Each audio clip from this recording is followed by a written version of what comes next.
you can see, our mentor contractors, our mentor program is quite successful because our contractors continue to grow.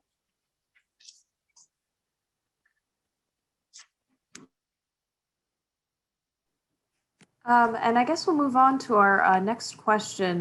One thing that we've already discussed a good bit, but would love to, talk about a bit more, is just where there are still gaps as far as, giving MWBEs, additional support during this time. I'd love to speak with you all just about, our new efforts sort of being developed to try and better support them, fill in those gaps. Assemblymember Bichotte, would you like to start?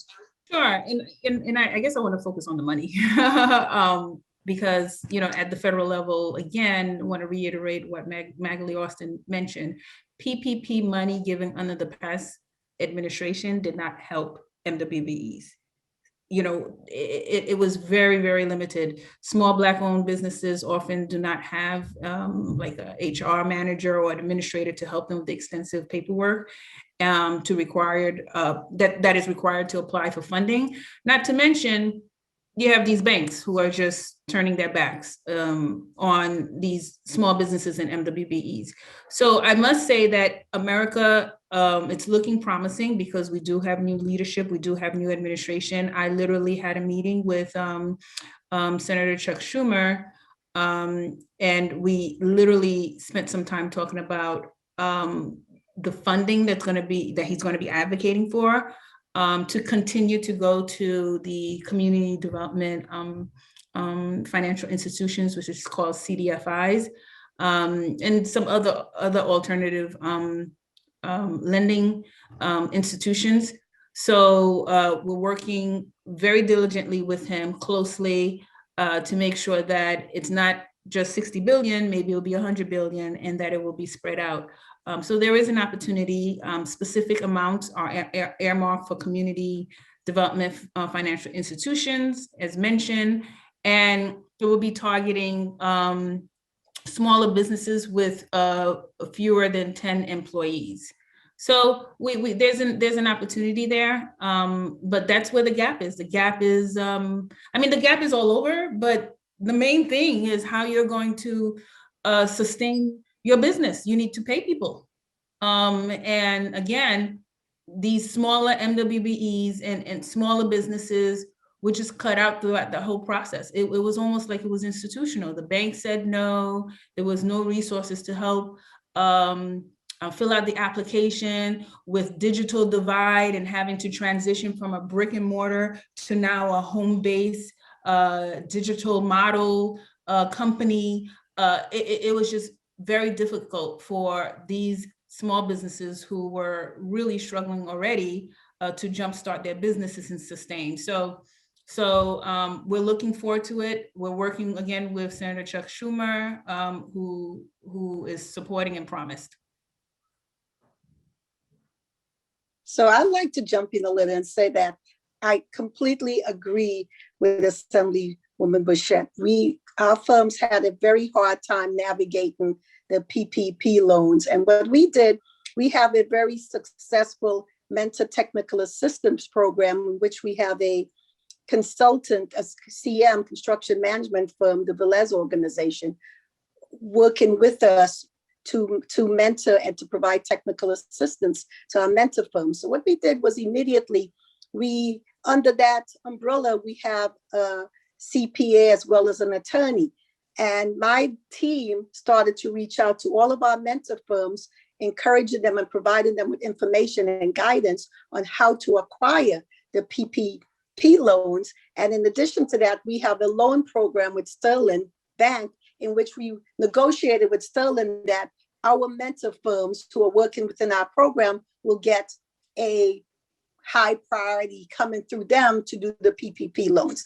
So at the end of the day, we were able to secure about $4 million worth of PPP loans for about 40 to 50 of our mentor firms. And in addition, we provided them with the guidance from our legal consultant as well as our CPA to ensure that those loans remained or stayed grants and not become loans that they had to pay back, to ensure that they were set up correctly, their back office functioned correctly and the purposes and that they use these loans for were met the requirements. But it takes a challenge and it takes a lot of resources and it takes a commitment from the agency. We happen to have a great president and CEO, Lorraine Grillo, who provides us with all of the support we need to ensure that our program is successful.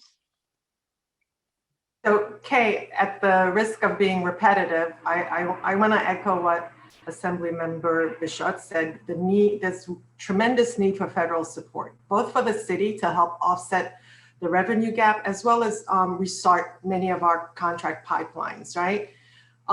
Because in addition to capital, MWBEs need opportunity to work. They really need opportunities to work, because if they're successful, their success really flows back to their own communities. So that said, until that time, we really are looking to the private sector to proactively engage the city's certified firms for work and for providing goods. So we actually have an anchor strategy that we're working on to make sure that some of the key institutions, private institutions in the city, engage New York City certified MWBEs so that they could have the work that they need.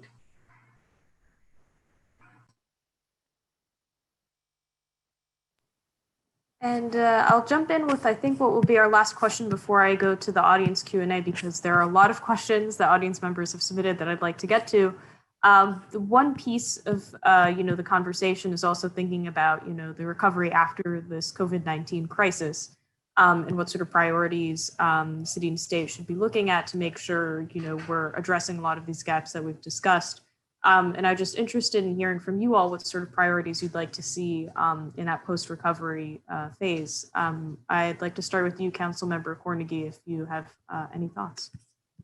Yeah, I just want to see us included in that pipeline of recovery and resiliency. And by us, I mean the MWBEs included in that.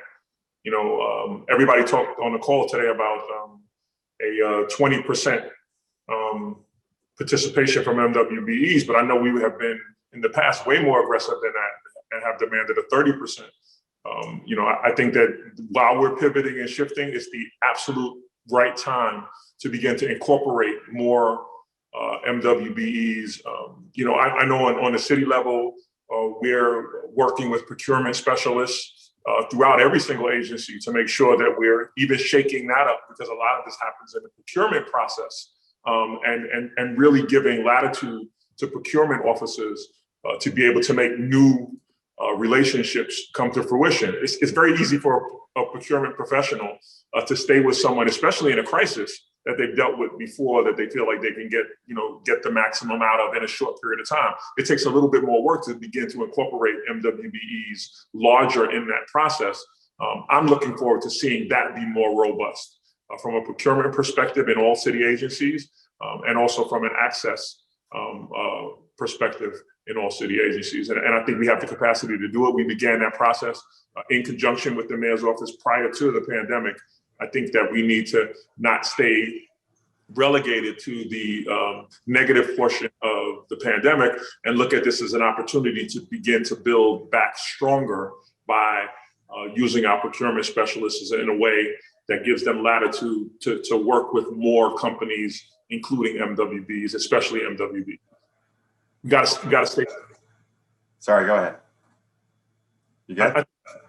To be for me and will be for me in this pivoting and shifting and recovery and resiliency. If I could just make one clarification, I mentioned 20% as a goal for Gilbane, but we're performing at over 50% on our public portfolio.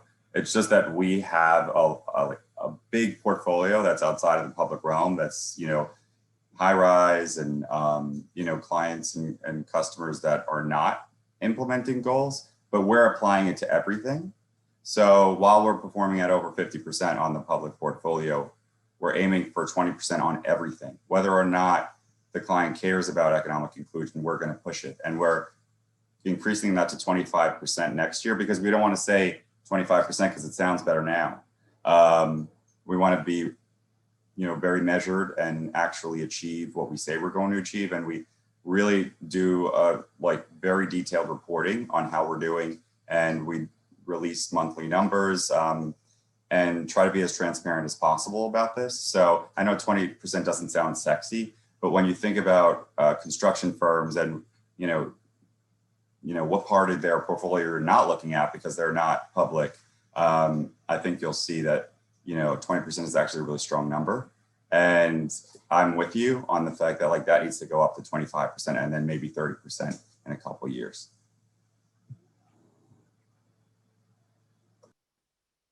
I would just like to comment on, we're still going through economic hardship, and we need to find innovative ways to have MWBEs participate. One of the state plans currently is to legalize marijuana, and both the governor and the majority leader of the assembly plan to legalize marijuana, and it includes provisions of prioritizing licensing, assistance for MWBEs, disadvantaged farmers, and just people, in particular people of color, previously harmed by the enforcement of marijuana. So this is an area that's still a top priority for the state. And we want to make sure, and one of the reasons why we didn't pass legalizing marijuana is because we weren't there yet in terms of having some assurance that minority businesses would be a significant investor or would be a significant benefactor of the program. Again, these bigger corporations are benefiting from, again, the backs of communities of colors that went to jail, went to prison, that compromise our community because of marijuana, possession, use of marijuana. So there's an opportunity to give back. There's an opportunity, a multi-billion-dollar industry that's in the state of New York that can lend itself available in terms of opportunities for MWBE. It's a way to help bridge the racial wealth gap with a whole bunch of other programs that we should be focusing on. And again, just going back to the digital divide, we should be looking at ways to outreach to these businesses in terms of how to change their model effectively. And that's like the whole business value chain in terms of, whether it's distribution, marketing, accounting, and things of that nature. All the back office functions that used to happen in an office, we need to help these small businesses convert that in a digital way, especially given that we have laws implemented where things can be signed, contracts can be signed electronically.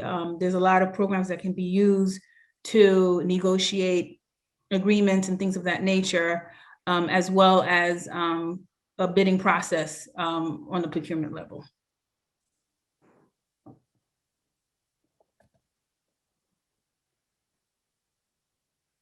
All right, I guess if no one else has any thoughts, we can move on to the audience Q&A. Apologies to people who won't get their questions answered. There are a lot that have come in, but hopefully we can address them in today's later panels, or if you need to follow up with any of the panelists, reach out to us and we can try and connect you. And so the first question I'll start to ask is that the cost of insurance continues to be an impediment to MWBE firms. Is there any movement to all city agencies being able to create OCIP/CCIP programs? And I guess I'll shoot that to you, Maggie, if you have anything to share. Sure.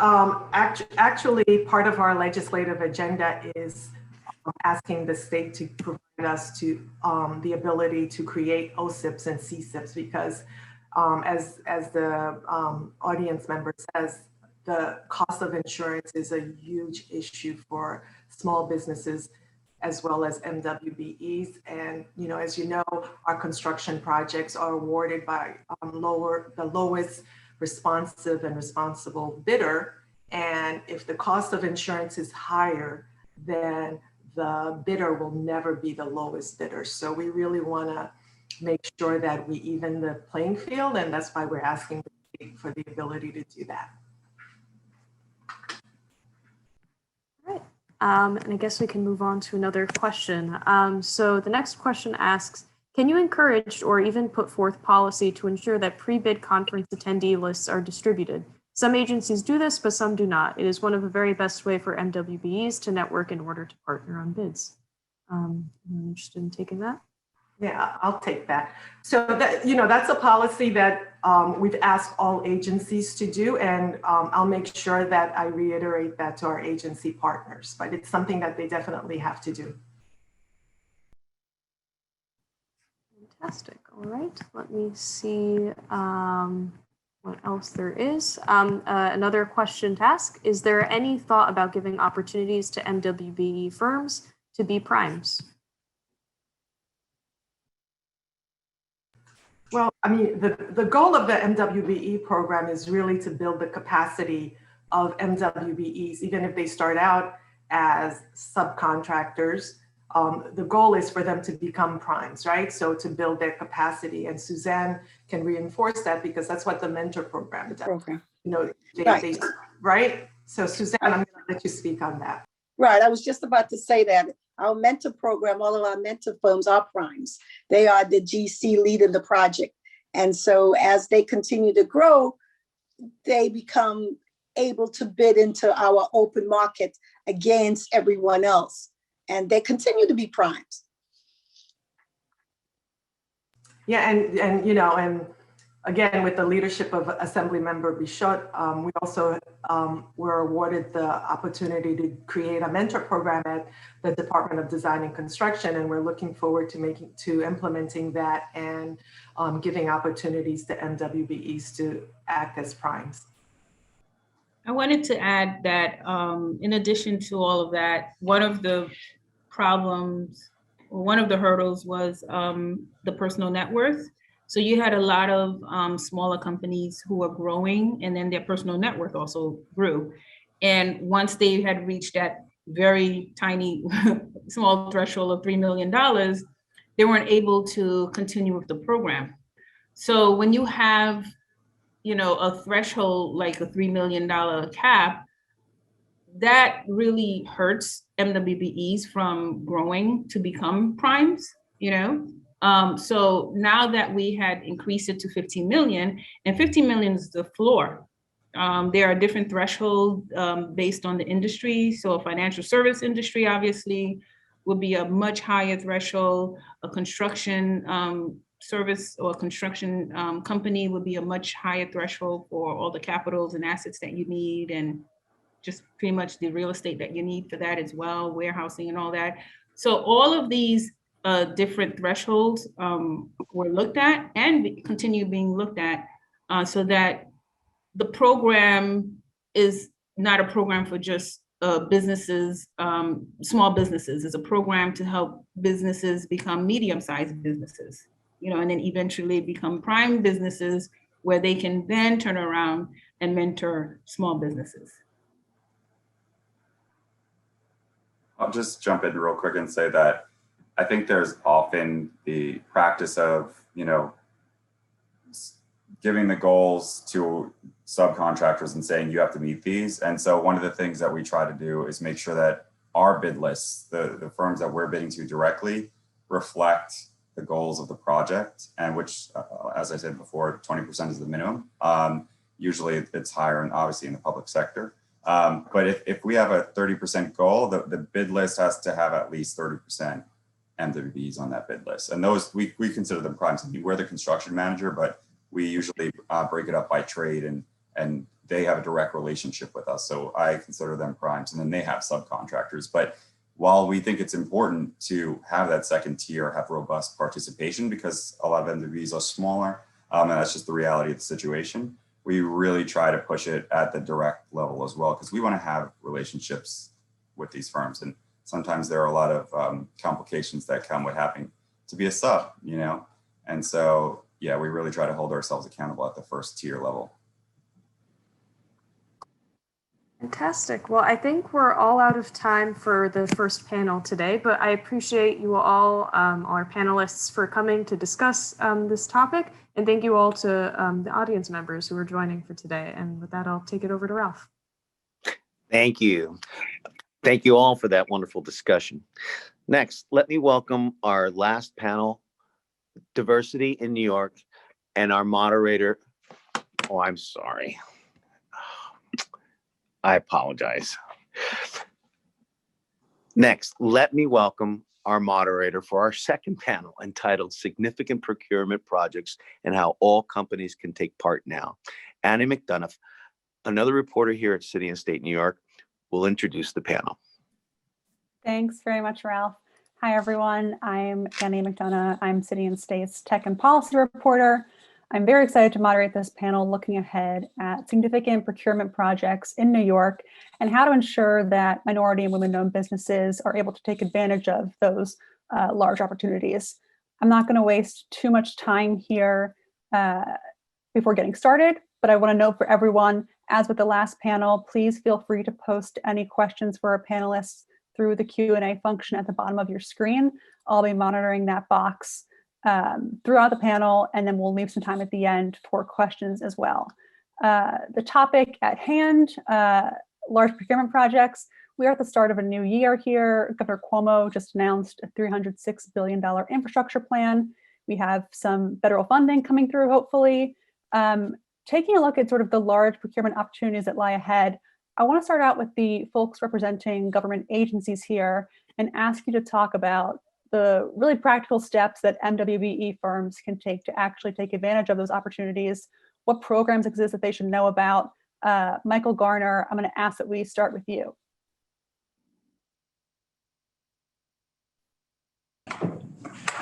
Yes, hi, and on behalf of MTA Chairman Pat Foy, I'd like to just say thank City and State for convening this very important panel and very important day. Let me just say thank you also for recognizing me as one of your top 50 construction leaders in the City of New York, including our Chief of Development Officer, Jonnel Doris. And the importance of that is that you are sending a message that agencies and organizations must have the ability to complete our construction projects safely, timely, on budget, and inclusive of our MWBE goals. And so that's a very, very strong message. And we're not going to allow our third-party contractors to pit one goal against the other one. Far too often I hear firms talk about that if you want us to complete this project in an expedited manner, then you need to reduce the MWBE goals. So the answer to that is going to be no. If you are doing business here at the MTA, if there are 30% goals, then the expectation is that those goals are going to be achieved.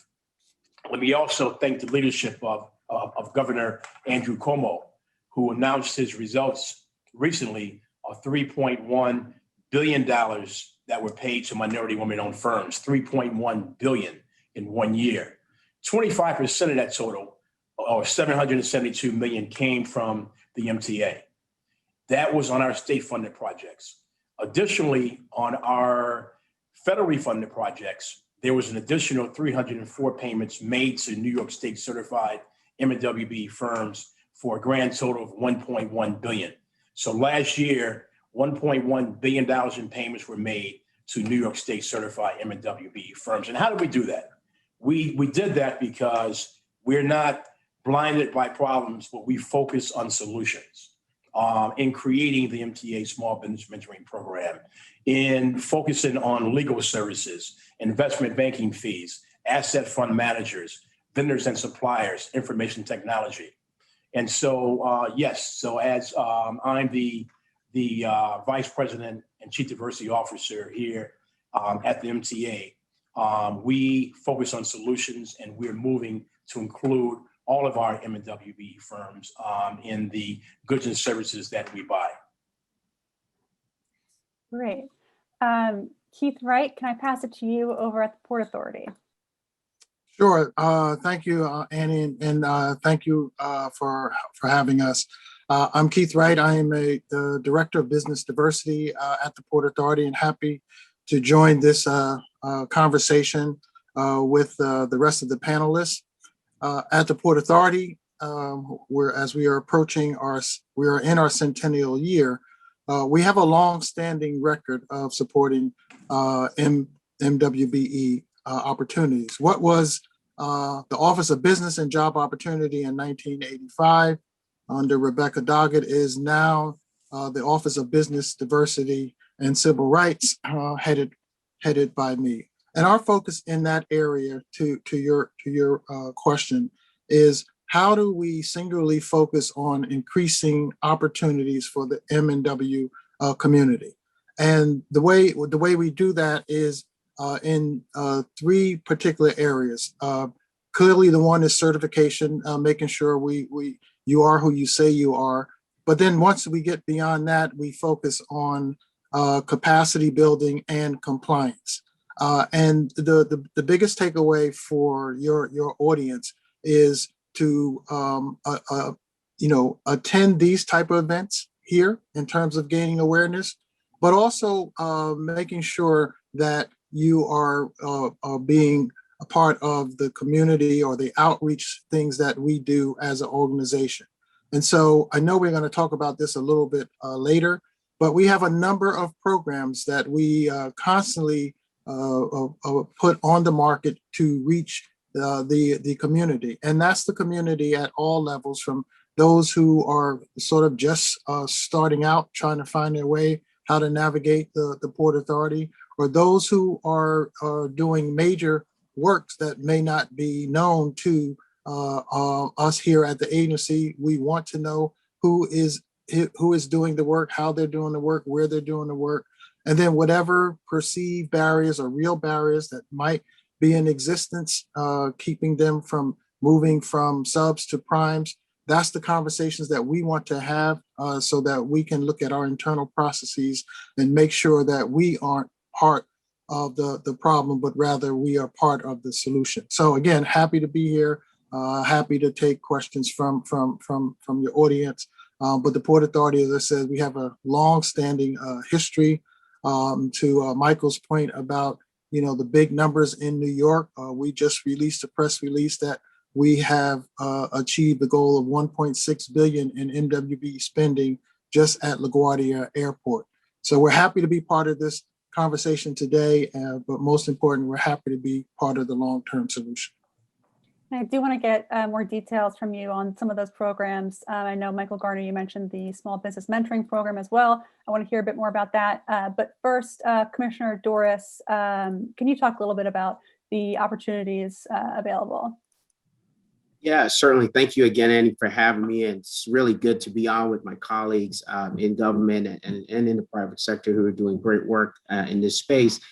Look, the city of New York, just on an annual basis with our One NYC program, do over $3.4 billion annually for the last several years. And we're already up to about $17.6 billion of the mayor's 2025 goal of $25 billion to MWBE. So we're moving in the right direction. We've tripled our utilization over several years, and we've also more than double our number of MWBE firms.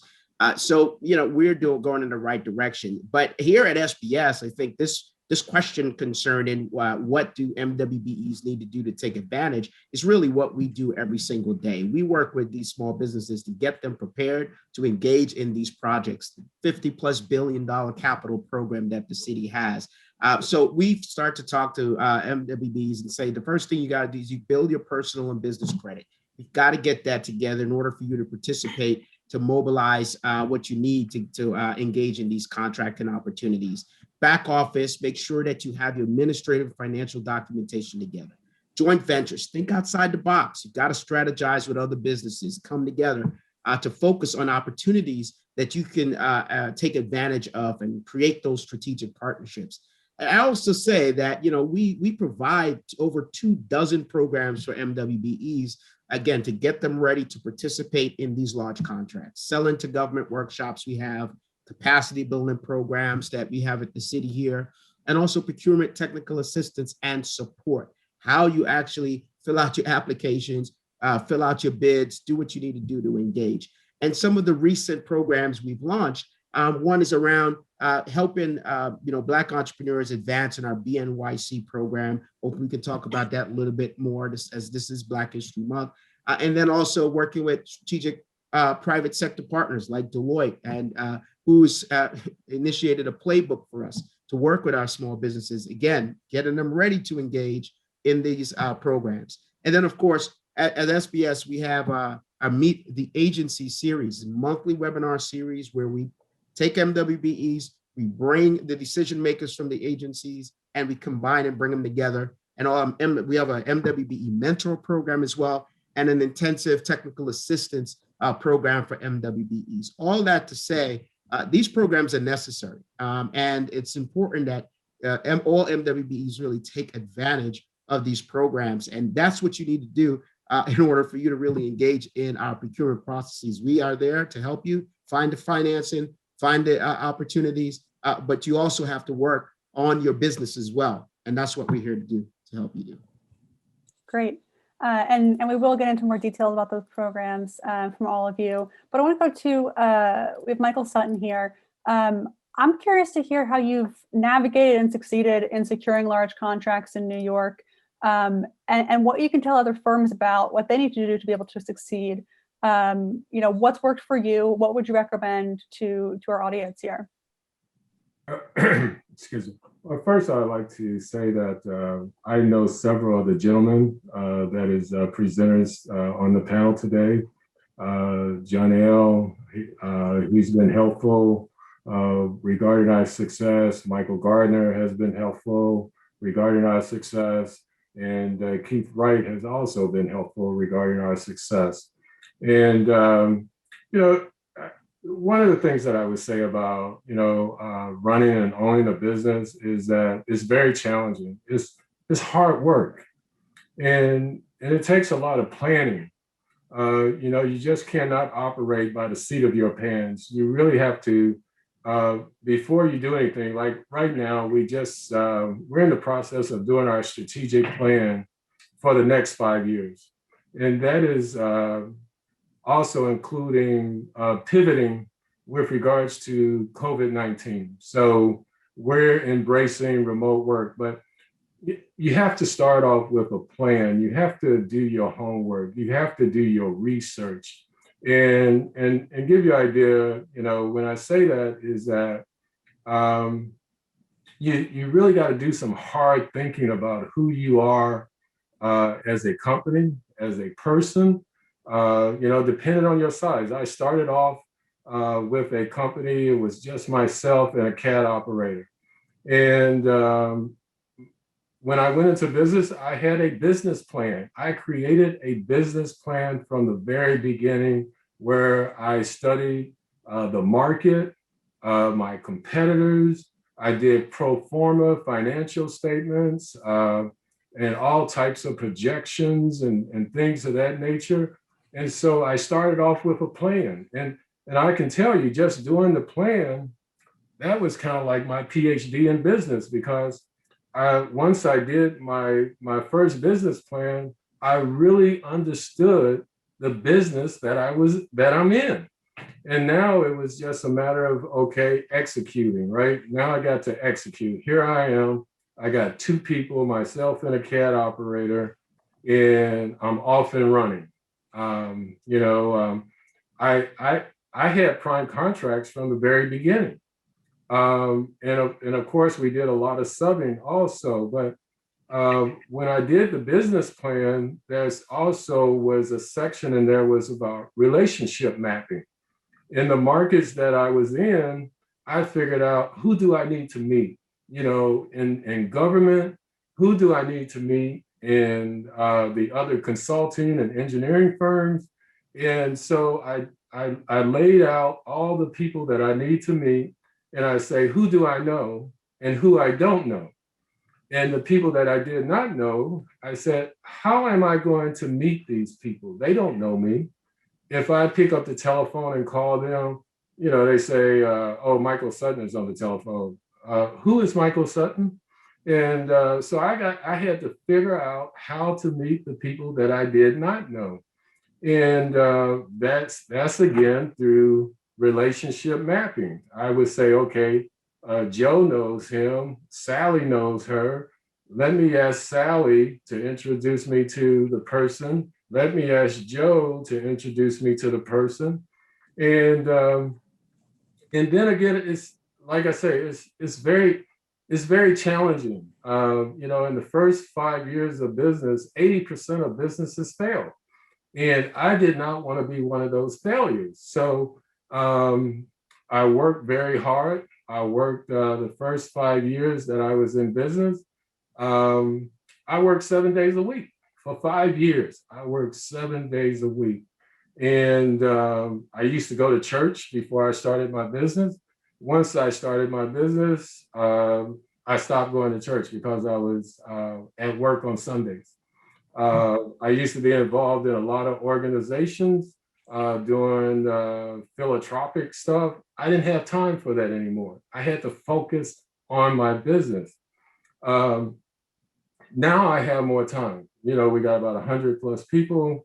And so it really takes a lot of planning. It takes a lot of work, and you got to roll up your sleeve and you got to be ready to do it. And there's people like Jonnel, who is very helpful.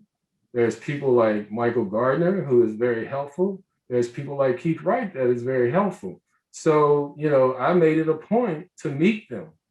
And once meeting them, they would point me in the right direction. They opened doors for me. You know, we just won a very nice contract with New York City DDC as a prime. As you know, it's a really nice contract, and we're doing work with agencies in New York. We're doing work with at least about 7, 8 agencies in New York. And I remember when I first started, I went to met with Cheryl McKissick, and she said, Michael, if you can get in with just one agency real good, you can make it. And you know, and here we are today. We're working with about 7, 8 agencies in New York, and we're doing prime work. We're doing prime work with DASME. We just won a nice prime contract with DDC. We got a prime contract with MTA. And I might be missing some things, but you know, I'm coming to you guys saying that one of our best years, believe it or not, was 2020, and that's kind of ironic with the social unrest, the financial mess, the COVID-19, and you know, we pivoted. We all are basically in remote work. When I go to the office now, there's hardly nobody in the office. But you know, we were already pretty much set up. We got a fantastic IT guy that we were already doing remote work. You know, we made it so that people could work from home even before COVID-19 hit. Now, they were only working from home maybe about 5%, but we made it available before COVID. And when COVID hit, we just flew right into it. And so my managers tell me that in COVID, it's harder to do the work. It's harder to get things done, but we're getting it done. I do want to talk, oh, sorry. I do want to talk more about the impact of COVID on MWBEs and hear from all of you on that. I first want to talk about the other side of the private sector here. We have Fuquan Collins and Brian Stanfage, and I'm curious to hear from you what role larger companies like your own can play in partnering with smaller minority firms, and how your work can sort of help them get ahead. Whoever would like to start there. Ron, you want to go first? I'll take it first. So work with Turner Construction, we obviously do a lot of work within the public sector. We are a federal contractor, but obviously the vast majority of our portfolio is in the private sector, where some of those target goals that agencies put in front of you don't necessarily exist, right? So how do you maintain and make sure that you're still engaging and giving opportunities to minority and women business enterprises? And Turner, I'm proud to say we've had a long history of supporting minority and women business enterprises. Back in the 1960s, we started the Turner School of Construction Management. We've graduated, several hundred of minority and women business enterprises through that program. And the numbers, we can always go through the numbers. We awarded $340 million worth of contracts to minority and women businesses in 2020. We internally have always a corporate goal of trying to award upwards of 20 to 25% of our contracts to minority and women business enterprises. I think what has really changed for us over the recent years with our colleagues, both in procurement, our colleagues in our community and citizenship division, is how do we move away from what has traditionally been a very quantitative process to a more qualitative program, right? Like, again, a lot of times we get ingrained with, we got to hit these target percentages. We want to award X amount of contracts, but what is the experience of our minority and women businesses as they're working for us, as they're working with us? Do they really truly feel like they're partners? Are we helping mentor and grow their business? I listened to Mr. Sutton talking. That's his life's work, right? Look at what he sacrificed from a personal standpoint, time with his family, time even in his faith, to grow his business. So when we're looking to partner with someone like that, what kind of strategic position are we putting them in so that his business grows and it continues to thrive?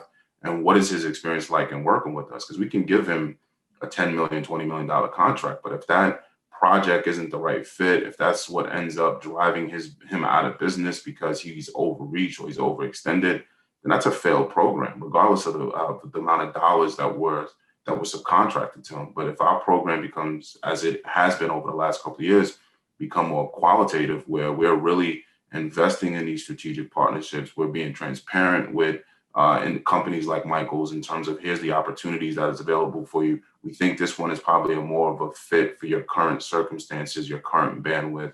We were looking at some of your existing workload and we think you may be a little bit overreach on this opportunity. Here's another one that fits more for you.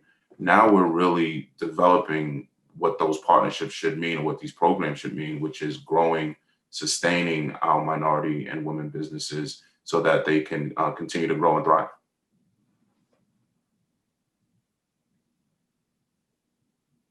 Brian, Yes, thank you, Annie. Thank you, City and State, for this. So my name is Brian Sandage, and I'm with Anshin in charge of the Regulatory Compliance and Investigation section, where we have a real strong specialty in the MWBE outreach, compliance, diversity, and inclusion area, doing it nationally.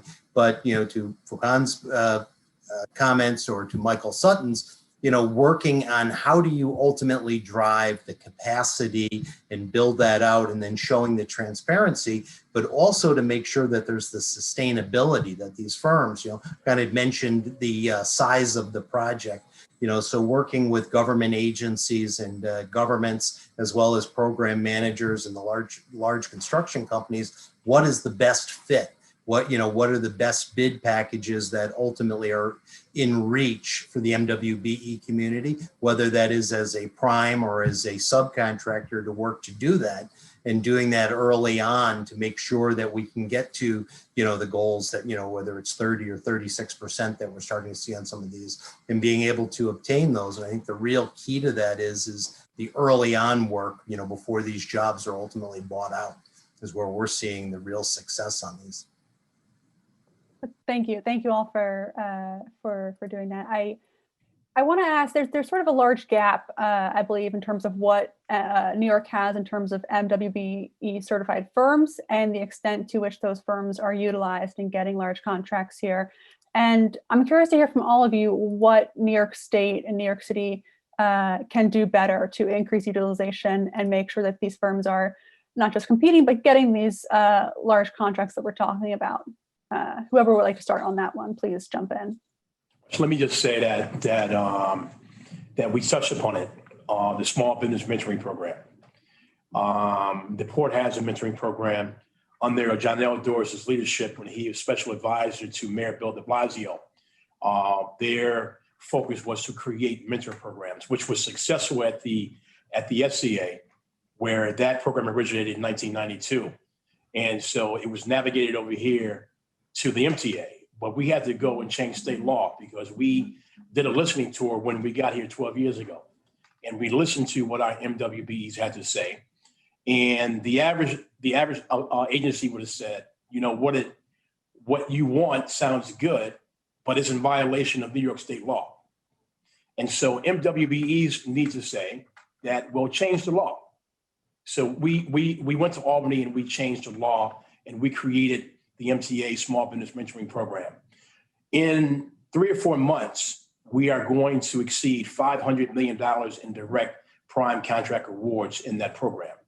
The program was so successful that Governor Andrew Cuomo just extended our Small Business Mentoring Program for the next 10 years.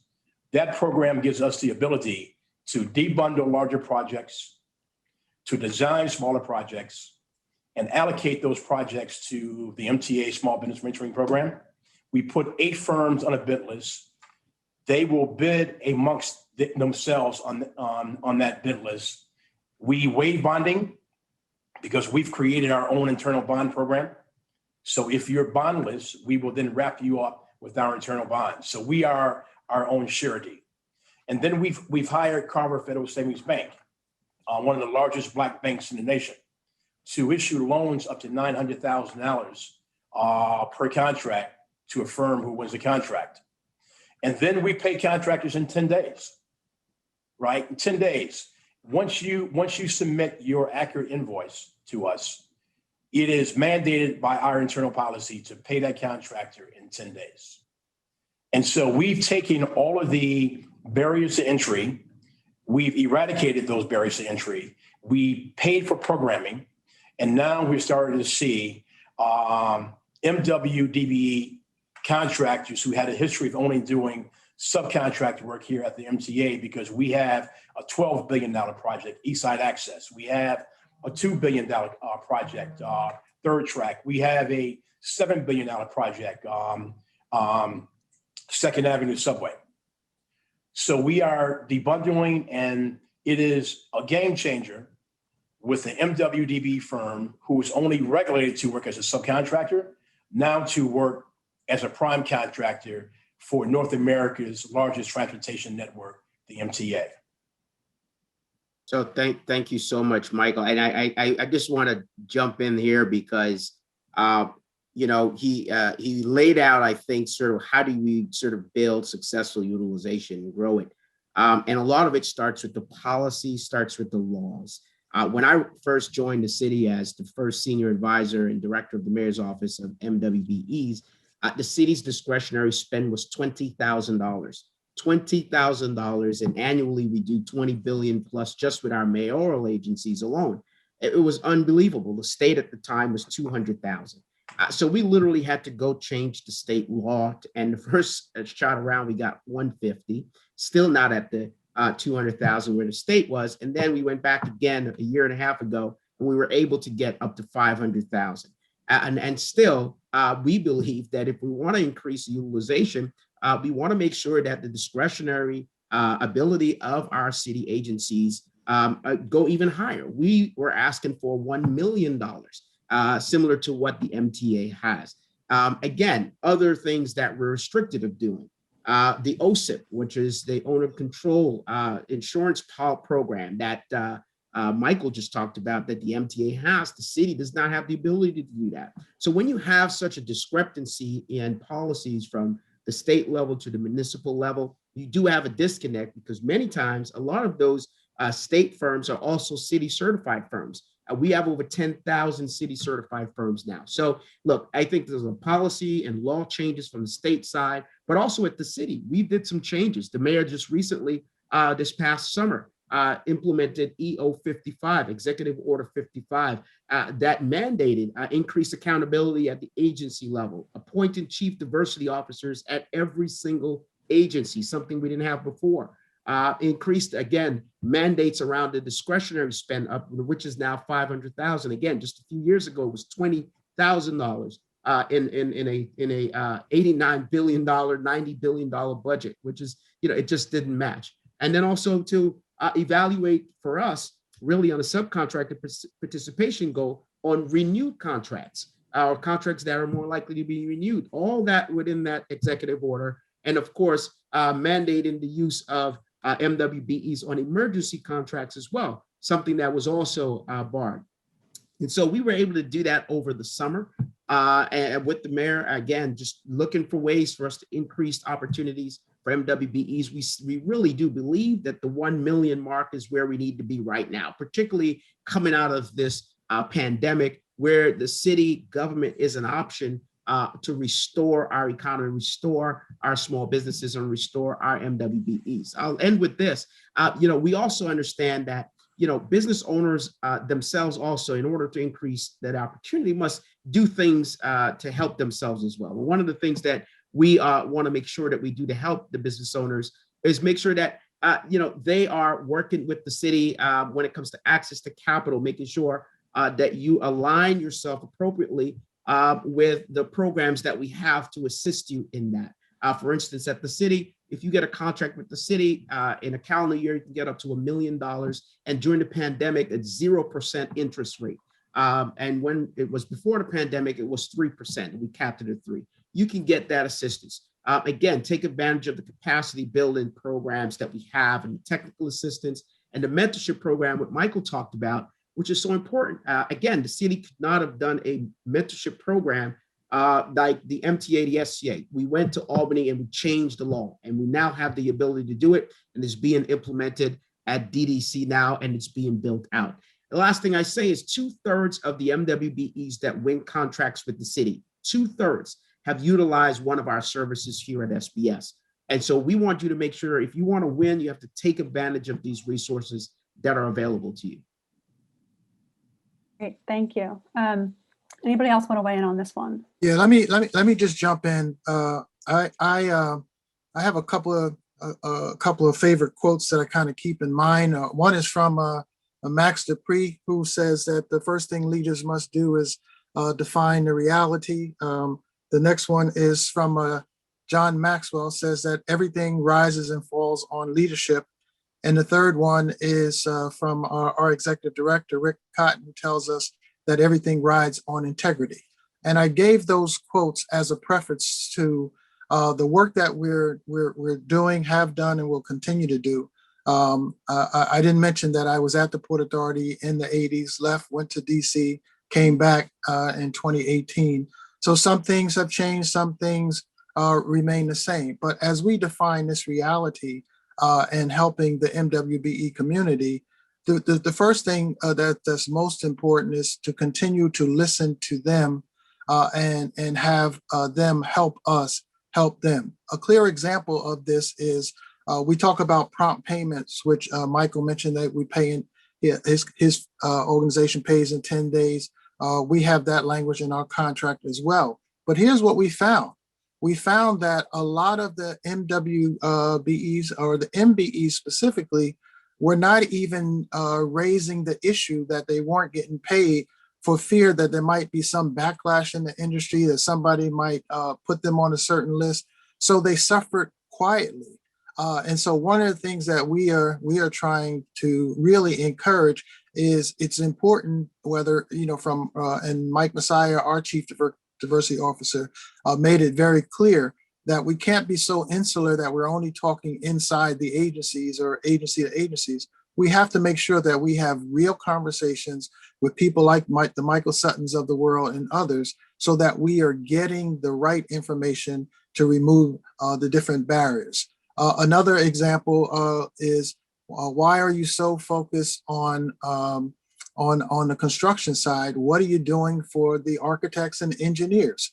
And so based on a long conversation with a number of folks, we actually created, in 2019, we launched a Architects and Engineers Principals Academy, which is similar to the Construction Mentor Protege program, but it's focused on principals who own their engineering on architectural firms. How do we help them position themselves for larger or bigger contracts? How do we help them work on their business, knowing and having full respect of these professionals as those who have acquired license, the same license as the major firms out there, but for one reason or another are not penetrating the landscape with respect to contracts. So we launched that Architects and Engineers Academy. We're in our second cohort now. We have about 32 firms in there, and we're looking to continue that on.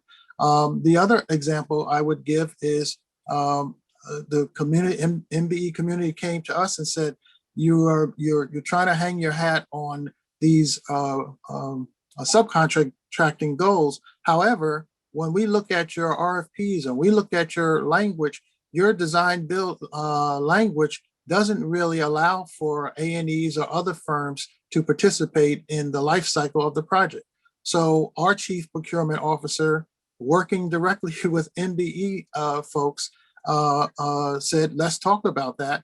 And in fact, we changed our design build language. When we go out with procurements now, we want to make sure that the 30% or the requirements are across all procurement categories. So it's not just on the construction, but it's on design, it's on the build, it's on the operation, and is on the maintenance. And the final thing I would say in terms of our executive director has pushed the agency. He's charged Michael Messiah to lead diversity and inclusion efforts, to be the point person. But he's also said to Mike, this is not your job. This is the agency job. This is a departmental-wide job. It has to be part of the agency's DNA. And so while Mike is the titular head of this, we won't declare victory until all of the departments are working towards increasing opportunities for the MWBE community. And even now, as we speak, we have two different sets of folks who meet regularly with our executive director and agency heads around MWBE and MBE issues. So keeping those lines of communication open and allowing folks to be able to come and say, I don't think you're doing as great as you say you're doing. Here's what you're missing. Your MWBE numbers may be looking great, but how are you doing when it comes to Black and Brown? How are you doing when it's coming to women? So being open and having those conversations and then saying, okay, what can we do with respect to those conversations is important. And the final thing I will say is we have to know the data. We've been doing disparity studies since 1993, I think was the first one the Port Authority did. And we're constantly updating that so we know what the data is. But to Mr. Collins' point, well, we have to get beyond just kind of looking at the data and being programmatic and get to the quality of, okay, the data is what the data is. What are the programs we can put in place? And so we have a number of programs that we're focusing on increasing the capacity. And the result at the end of the day is the contracts. When they have contracts, then we can start declaring success. Right. Yes, right. Annie and Keith is absolutely correct. Listen, this is Black History Month. Next question that we were going to talk about was that Blacks and Latinx people have been adversely affected by COVID-19. So we need, as organizations, if we're not awarding a substantial number of contracts to women, to Black companies, Latinx companies, Asian American companies, then we need to come up with strategies that's going to allow us not only to award our contracts in a cost-effective manner because it's taxpayers' money is being spent, but in an inclusive manner, including all of those firms, using taxpayers' dollars to drive job creation, to drive a path to home ownership, better education opportunities, and better healthcare options. We are mired right now in pandemics, a health pandemic, a fallout economically, because when this country is in a recession, Black America is in a depression. And then we have both international and national civil rights protests and fallout. So we are in a very historic time right now, and we need to get this right and come up with solutions and not be blinded by historical problems. So for example, when COVID-19 hit, we shut down our subway stations from 1 a.m. to 5 a.m. and we disinfected all of those stations. And so a number of those firms who we hired to disinfect, there were